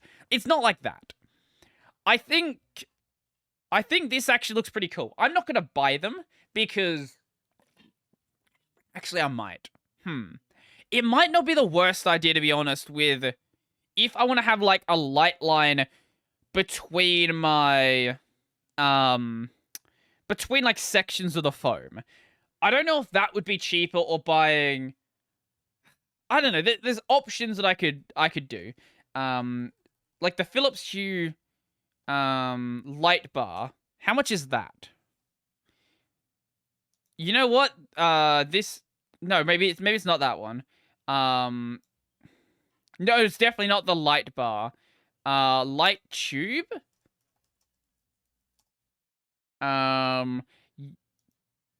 Philips Hue. You know what? Maybe it's actually worth it. Maybe it's actually worth it. Wait, this is no, this is for lighting behind your TV. I know I saw some, like, you can get tube lights. RGB tube light. Let's see.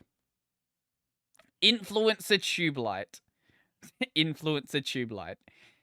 It might actually be really worth the value, which for gamer, for streamer, for whatever sort of gear you want to call it, is very surprising and very welcome.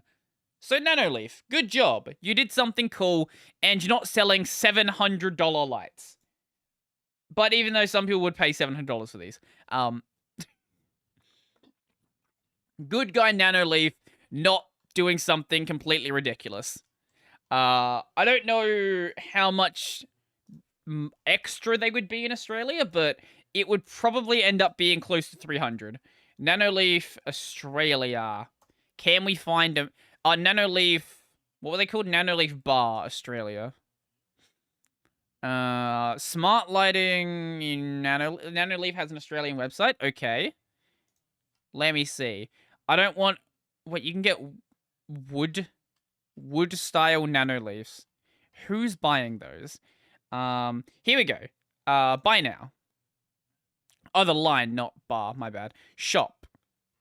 How much? $280 for 9 pieces, and then 3 extra lines is $96. That's not that bad. That's not that bad. Considering how long these are. So let's assume... How long is one of them? Does it give me a length of one? I'm not finding a length. But I would have to assume... Let's just round it down and say they're like 30 centimeters. They probably are longer than that. But let's say 30 centimeters.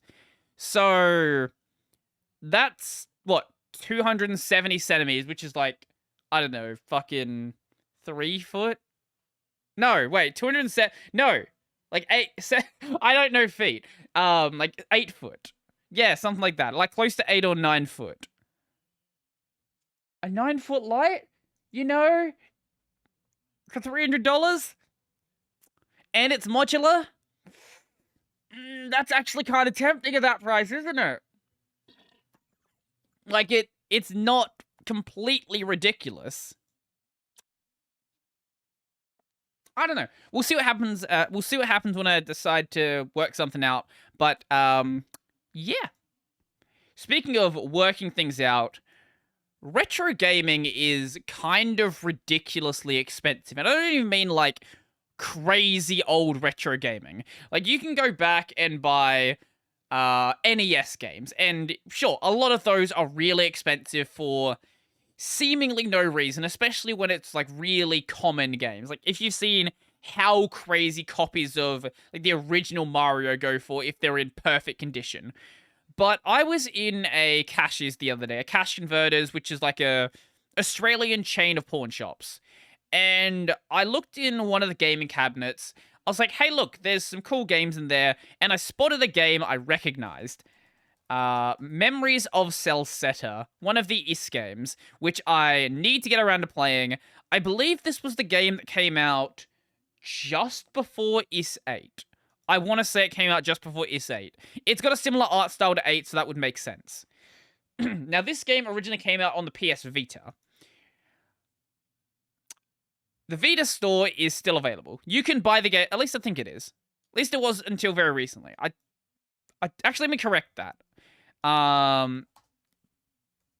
PS Vita online store. Is it still available?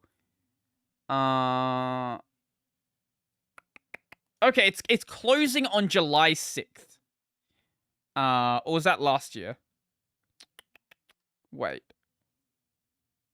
It was going to close the... I know they were going to close... Yeah, they were going to close it last year, but it's still open from what I saw. Memories of Celceta. Because, like, I can go to the Vita store right now, and at least when I was looking at it. Here we go. Memories of Celceta. Like, you can still buy it on the store. I don't know if it's still, like, available or something. Oh, so this is the PS4 version. Okay, I take back what I said. You can't buy the game. My bad.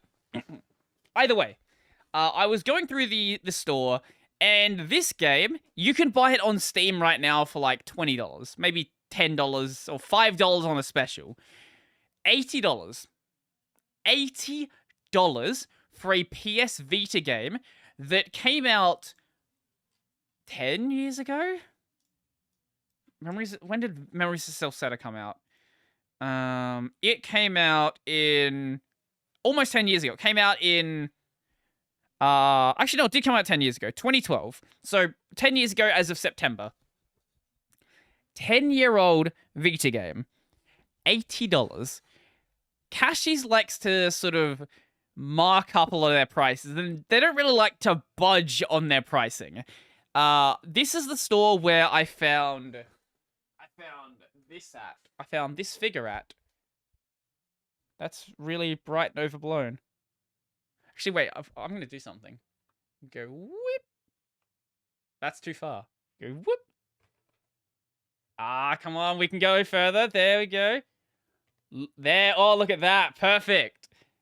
Not almost perfect. Yeah, I bought this mucky Nendoroid there.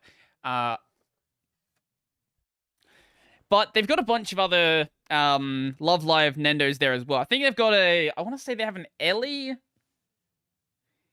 and if it was Nico, I would have bought it. Ellie and someone else. The price there hasn't moved. It's been $75 for 3 months, 4 months. Nobody's bought it. Nobody's gonna buy it. It's gonna stay there until I buy it. I also saw a unboxed PS5. Now, PS5s are very difficult to buy. They are still difficult to buy, and they're gonna be difficult to buy probably fucking till the PS6 comes out. Knowing what's going on right now. It was an unboxed PS5 for $1,150. It had a scratch on it. I can buy a new PS5 with no scratches. Oh, it had no controllers either. No scratches, nothing. Just a perfectly fine PS5, full price, same price. Why would I buy it at a Cashies? Like, cash converters used to be the place you go because you want to get something that's a little bit cheaper. You're willing to, like, sort of accept a bit of scuffed stuff, a bit of scuffed hardware, and just buy it at a cheaper price.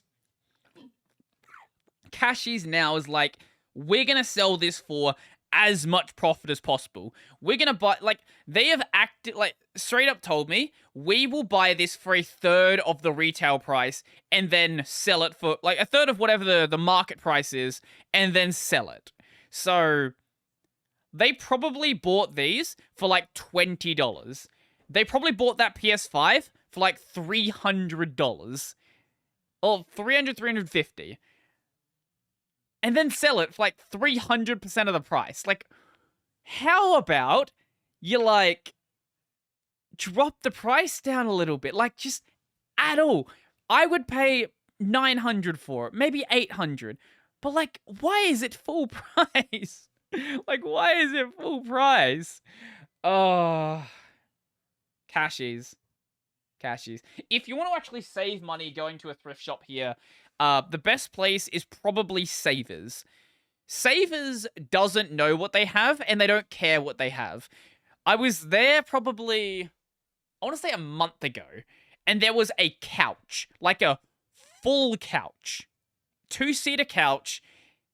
It was perfectly good condition. It looked like it just walked out of the, like, 1920s, but it was like a perfectly functional couch. $5. There was what's the word? Not bedside table.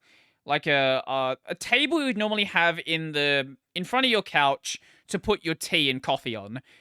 $2. There was another couch. $2. There was a big TV cabinet. Now, granted, most people don't need TV cabinets now, and actually TV cabinets are like a really dumb idea. Like, maybe there's someone here that's so young doesn't even know what a fucking TV cabinet is. Like, some of the old style TV cabinets. Where you would have, like, the TV, like, not the modern ones where it's just like, hey, it's a little small cabinet. I mean the sort of ones we would have the TV inside of the cabinet, where nowadays, even, like, low-end TVs are too big to, like, fit inside of that. So that was, I think, like, $5 or $10, which would probably be about as much as it's worth as fucking scrap wood. Honestly, breaking it down and selling it as firewood would, I guarantee would get you more without a doubt. But Savers is great, but they don't really have a lot of tech stuff. It's usually just lots of clothes, and they have a lot of like housing stuff. Like you want to buy plates and shit like that. You can find some really good deals, like an entire dinner set for $1. A great business. I don't know how they stay afloat. I think they don't pay their employees. I don't know how they make money. Like everything there is so cheap, and they have employees. They always have like 5 or 6 people on. I don't know. It is what it is. Speaking of it is what it is. Back when New World came out, I vaguely recall talking about it on this podcast about how the devs weren't really interested in doing a Linux version or getting it working on Linux. This was a EAC game, so I basically expected that it was never going to work on Linux. Turns out, all we had to do was wait for the game to die, because New World now works on Linux. Here we go. New World Linux. If we can we see a tweet from someone? Here we go. Thank you from who's the Glorious Eggroll's the first one who posted it. Glorious Eggroll discovered that it works. They added the EAC SO files, and then he added in a workaround. I think there was some issue with getting the launcher working or something like that. So he's like, you know what, fuck it, just skip the launcher, we don't need it. So it just goes straight into the game. And if you're running this version of Proton or newer, it'll just work, which is cool. But it's also really sad because the city's fucking empty because no one plays the game anymore. I don't know how many players are left on New World. New World player count. Steam charts. Here we go.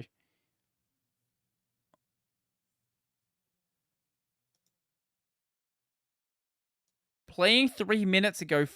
It's got to be in maintenance. Surely there's not 4,000 people online right now with a 24-hour peak of 30,000. That I can believe, but 4,000. It's got to be in maintenance. There's no shot it's actually 4,000 if it didn't just come out of maintenance. That's so fucking rough.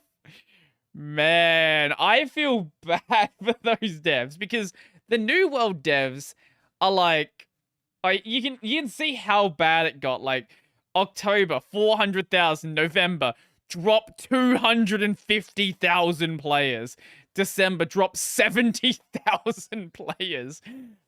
Hey, but look, last 30 days it's gone up by 200. That's swell. That's swell. But like the devs are really cool guys. They really want to improve the game. They want to make New World a really good game. Spend time actually getting it to the state that it should have been in at launch.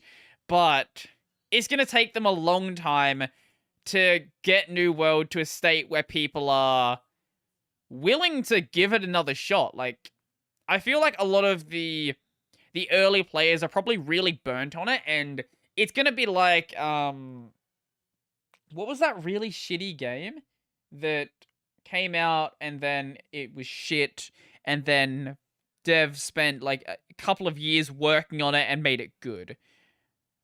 It was a space game that I'm forgetting the name of, and someone's going to tell me in the comment section, and I'm very thankful for that, but it doesn't help me right now. But I'm going to remember the name probably in like half an hour, and then like, oh, that name. Actually, there was one thing I was thinking about on the podcast, probably like last week, and I think a day or so ago, I was like, oh, that thing. I hate when that happens. I genuinely hate when that happens, but the mind works in strange ways. Very, very strange ways in many cases. Anyway, we got like a couple minutes left, and I can hear a cat meowing at my door. Should I let him in? Maybe not. I'll let him in a couple minutes. He'll probably stop meowing soon. Here's one thing we can talk about. I say this as I'm specifically looking for something, and I don't actually have something planned. Oh, here we go. Here's something we talk about. The developer of Stardew Valley is working on a new game, and I only just realized that, even though they posted a video like 5 or 6 months ago. So this is a game called The Haunted Chocolatier, and you can see right the fuck away that this is made by the Stardew dev. And when you get into things like it's showing you the UI, you're gonna see it like it straight up just looks like Stardew Valley. This is the Stardew Valley money. But unlike Stardew Valley, so the focus of this game isn't that you're running a farm. This time you're running a chocolate factory. Also, the combat is basically Stardew as well. You're running a chocolate factory, and this chocolate factory, for whatever reason, is haunted. I guess we'll find out as we play the game or something like that. You can you can go and lay out how you want your shop to be laid out as well. I think it is kind of cool. So it's going to be sort of like a shop. What's the word? Rather than just making stuff and then just selling it at the general store like you would in Stardew, which didn't really make that much sense. Like, why does the general store want to buy all my corn? I guess I'm the only farmer in town, so maybe that makes sense.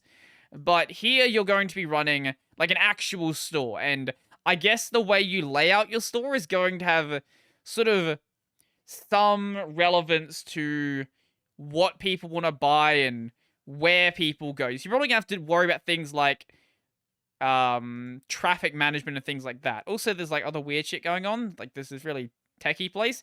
I don't really know what's going on. Also, there's a billiards hall, which is cool. I am interested to see what happens with this game. But my only concern, which is funny because the dev's name is Concerned8, my only concern is that at every single turn, people are going to compare this game with Stardew Valley. This is sort of the problem with being a one-hit wonder in any sort of field.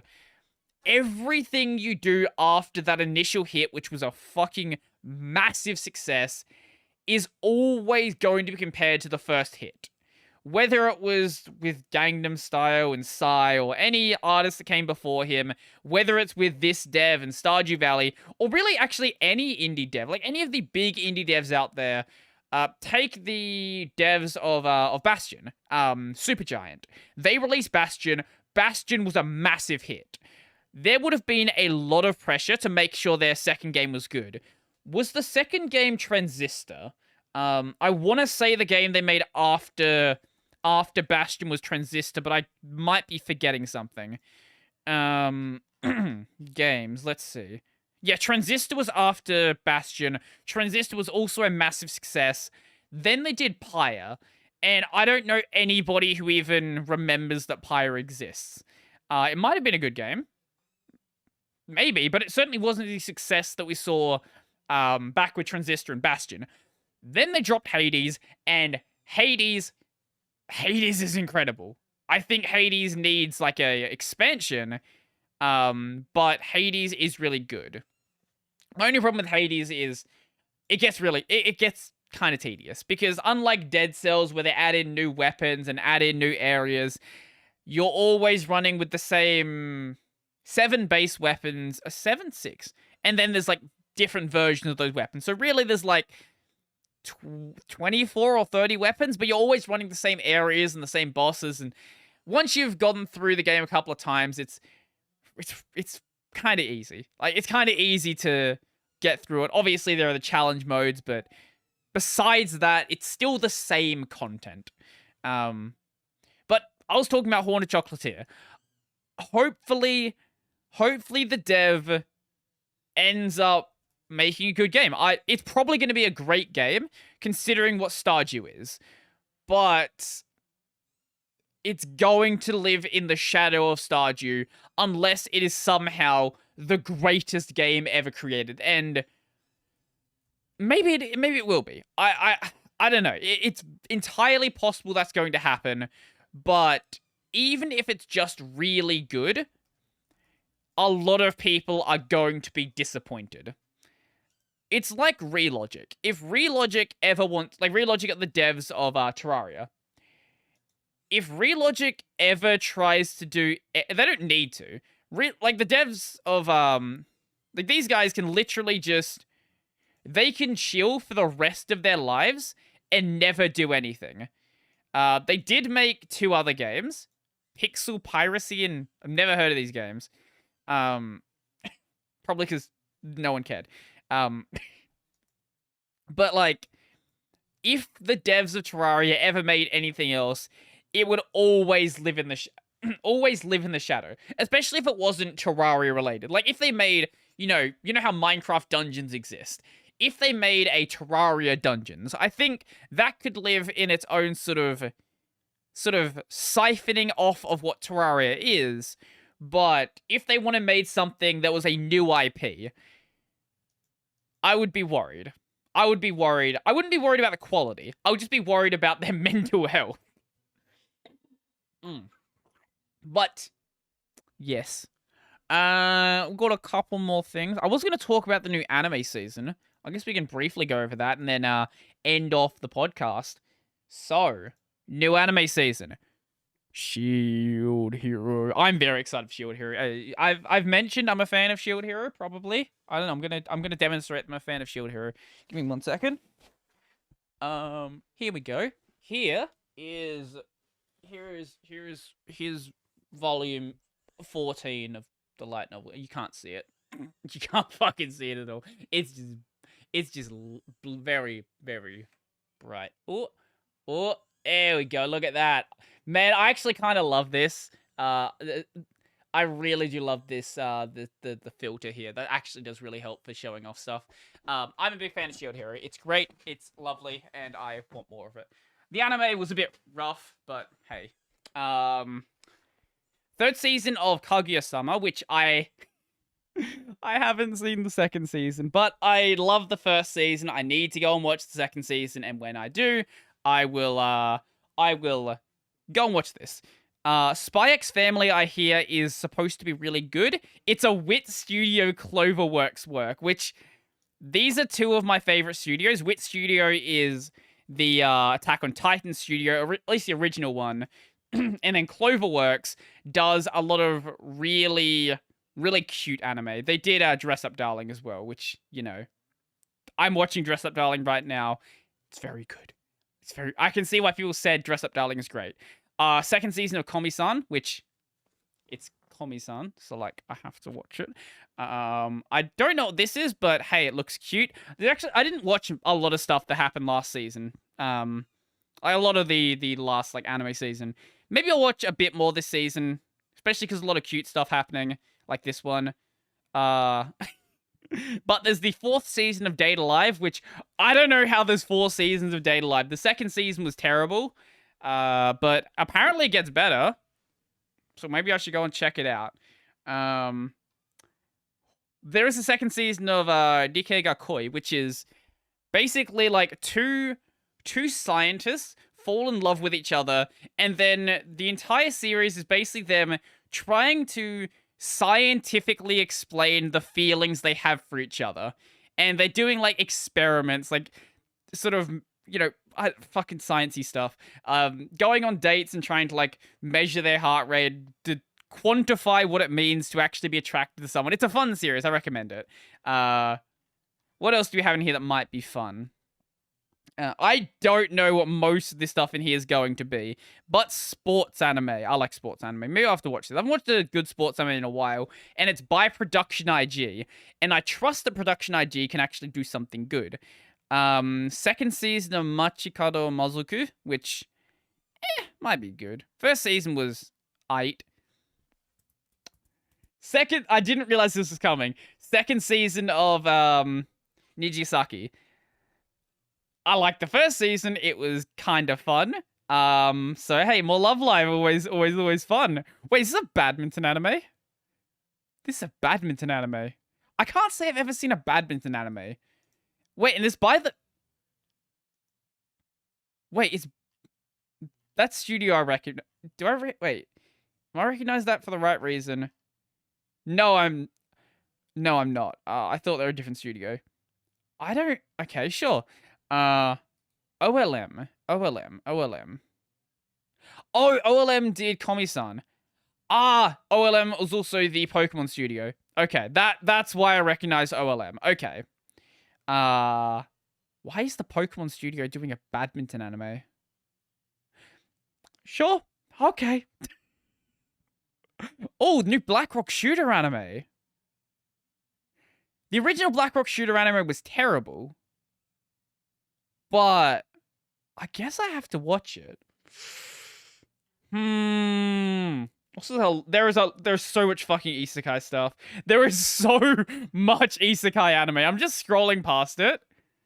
Like, there's 2 on my screen right now. Actually, wait, no, that's not an isekai anime. It looks like one. Okay, I take back what I said, but there's still a lot of it. Also, more Build Divide for some reason. Why is that? Why? Why? Build Divide's terrible. 8th anime series of Yu-Gi-Oh! Because everyone needs more Yu-Gi-Oh! I wonder what this one's about. I know the last one was about, wasn't it like VR or something? I think the last one was a VR. Like, they were in VR or something stupid like that. I don't really know. Oh, there were other things I wanted to talk about today, but I have to, like, get ready for work in like 10 minutes. Today was such a mess. Today and yesterday was such a mess. Like, it took me like 5 hours to record 3 videos yesterday, and today, I think 4 hours to record. I need a fucking holiday. I need a holiday. Maybe I'll take a holiday when I move. Maybe take that week off or something. I don't know. We'll work it out. Anyway, this has been episode 110 of Tech Over Tea. I'm gonna go now. Podcast, audio version, anywhere you can find audio releases.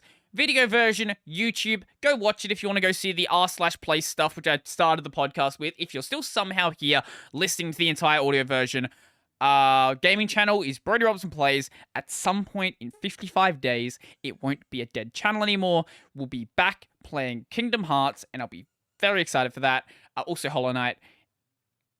Main channel, Brody Robertson. I do Linux videos. I do Linux adjacent videos, not Linux-esque. Linux adjacent videos. And yeah, that's going to be it for me. So I'm going to head out and see you guys later. I don't know why I said that. I've never said that in a video, but it is what it is. Bye.